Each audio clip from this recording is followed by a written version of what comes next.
It's going to be nice, though. I think getting out of the spotlight and just getting to live my life and do things that I want to do, and not have to sit and I love talking to all of you, but it's going to be nice to not have to sit in front of a microphone, multiple times a week. I really appreciate all of you, but it will be nice to kind of get away and relax for a little bit. Look at how happy Caitlin Clark is after escaping the toxic culture, while the WNBA is practically losing its mind over her confirmed massive contract in Europe. I keep getting notification in people commenting under my shorts videos that Caitlin Clark's gone. She's left the WNBA.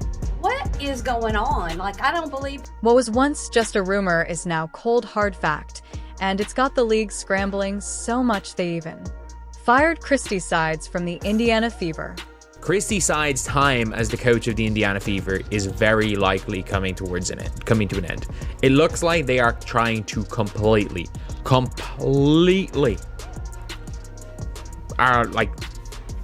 shut it down.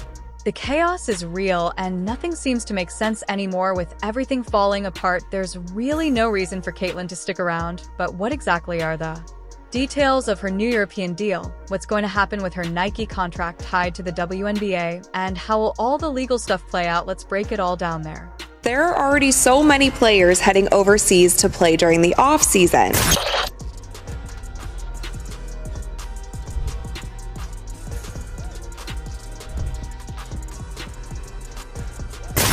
Does she have the build to play in the WNBA? So from day one, it was clear the WNBA should have only one job: build their future around Caitlin Clark, but instead they've managed to fumble the bag so badly that now Clark's heading to Europe and they're in absolute panic mode because they're about to lose the cash cow of the league.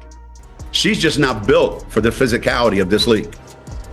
Yeah, and she's not quick enough to get away from the physicality. If you ask why, then let's talk about Caitlin's rookie season, because calling it amazing doesn't even begin to cover it. She wasn't just good, she was electrifying. Her three-point shots were hitting from another time zone, her court vision was ridiculous, and fans, they were showing up in droves, packed arenas. People are tuning in. Now, I'm not going to lie to you.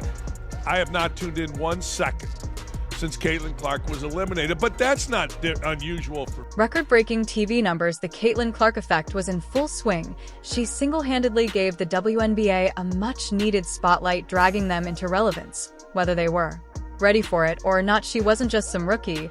She was the rookie, the one that could have carried the league to new heights. And what did they do? Absolutely nothing to keep her happy. But yes, she will have a target on her back as well. Behind the scenes, it was a different story. Sure, Clark was boosting the WNBA's ratings, but instead of being treated like the star, she was practically getting beaten up on the court. Every night, veterans were coming for her. Flagrant fouls were raining down like confetti, and the league, they were sitting there with their popcorn, just watching it all happen. It's like they didn't realize she was their golden goose until, oops, she's out the door. She's been box office, she was a main attraction, and there were so many storylines that's been associated with her. Most recently, the whole thing with her and Cheryl Swoops, even though it really wasn't her. It was Cheryl Swoops and all this. Every time you turned around, there was something that she had to deal with. Now, Caitlin's had enough. She's packing up and heading to Europe, where they'll probably treat her like the basketball royalty she is. Meanwhile, the WNBA is running around like a chicken with its head cut off, wondering how on earth they're going to keep fans interested. ESPN ? They're throwing their own little fit, trying to pretend like they have any say in the matter. Spoiler alert, they don't. Get caught for some technical fouls. She's struggled with physical defense she's faced at the professional level and voiced frustration with the league's officiating, recently telling reporters, quote, "I feel like I'm getting hammered and everybody is physical with me, and opponents get away with things that other people don't get away with." That's what Caitlin Clark said. Clark's done with the disrespect, done with the lack of protection, and done with the WNBA think they could coast on her talent without actually supporting her. She's making power moves, and honestly, good for her. Let's not forget what she had to deal with during her time in the league. This wasn't your typical rookie roughing up. This was next level brutality. Every game, it seemed like players were gunning for her, fouling her like it was a contact sport. The referees completely useless. There were times when it looked like Clark was getting tackled and the refs just stood there like, what play on? No wonder she started calling them out in interviews, saying she felt like she was getting hammered out there, and she wasn't exaggerating. I keep getting notification in people commenting under my shorts videos that Caitlin Clark's gone. She's left the WNBA.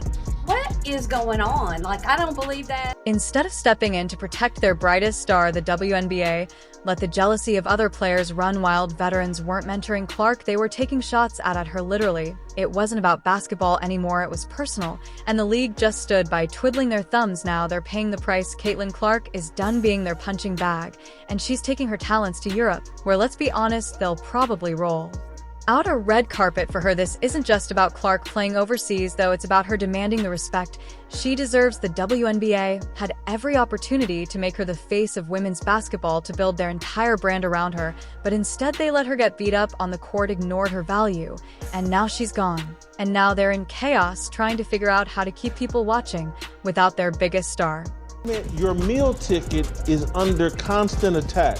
There's been dirty plays all season. ESPN's panicking too, because guess what? All those viewers they were banking on to boost their ratings gone, just like that. The league's left scratching its head wondering what went wrong, but the truth is simple: they didn't value Caitlin Clark, and now they're paying the price Clark's moved to. Europe isn't just a win for her, it's a wake-up call for the WNBA and ESPN. They took her for granted, and now all they can do is throw a tantrum while watching the player who is supposed to carry their future walk away, leaving them in the dust. Those guys, they're the racists, when really, y'all are the racists. The people coming up with excuses to hate Caitlin Clark and the new fan base that she brought. ESPN was living the dream when Caitlin Clark burst onto the WNBA scene, and who could blame them the moment she stepped on that court? It was crystal clear this wasn't just another rookie, this was a game changer. ESPN saw dollar signs, future headlines, and a flood of new fans just waiting to jump on the Caitlin Clark train, so they went all in, hyping her up as the next big thing in women's basketball. And you know what? It worked. Clark's games, instant blockbusters, viewership numbers skyrocketed, and ESPN was riding that wave like it was the only show in town. She was their golden ticket, and they were loving every second of it. Michael Jordan of the WNBA was assaulted, has a black eye during the second half of the game because Dejanay Carrington stabbed her with her fingernails in the eye. Play the, I believe it's, side 11. Could we just play this on a loop? So I'm not exaggerating. But let's not forget Chindy Carter's little stunt. This one's a classic, because after she poked in Clark's eye, almost made her blind for the whole playoff game. There was no ejection called, no real punishment given. It was as if taking out the league's brightest star was just a casual Tuesday for the WNBA. The message: it's open season on Caitlin Clark, and nobody's stepping in to stop. And then all of a sudden your hand turns downwards and straight into the eye of the biggest star in the WNBA. It's not a natural act. And I called it out yesterday in real time watching the game. Like, hey, that was on purpose. That was not an accident. And this wasn't just a one-off incident either. Clark was on the receiving end of 177% of the WNBA's flagrant fouls during her rookie season. Let that sink in for a second. She wasn't just targeted more than anyone else, she was practically a magnet for cheap shots, and 80% of those fouls, they came from one team, the Chicago Sky. There was also a stat that came out a few weeks ago that said Caitlin Clark received 17% of the WNBA's flagrant fouls this season, and 80% of those flagrant fouls were committed by the Chicago Sky against Caitlin Clark. Now, this one that we see right here that I believe should have been a flagrant foul was not called that. So there have been cheap shots, there have been hard fouls, there have been other plays that haven't even been called flagrant fouls. Carter's shoulder check was just the start. Players like Diamond DeShields took it even further, running her over in a fit of frustration during a game where the score wasn't even close. Clark got knocked down game after game, and all the while ESPN stayed silent. No calling out the league, no pushing for better protection, just business as usual, milking Clark's popularity while she was out there getting slammed.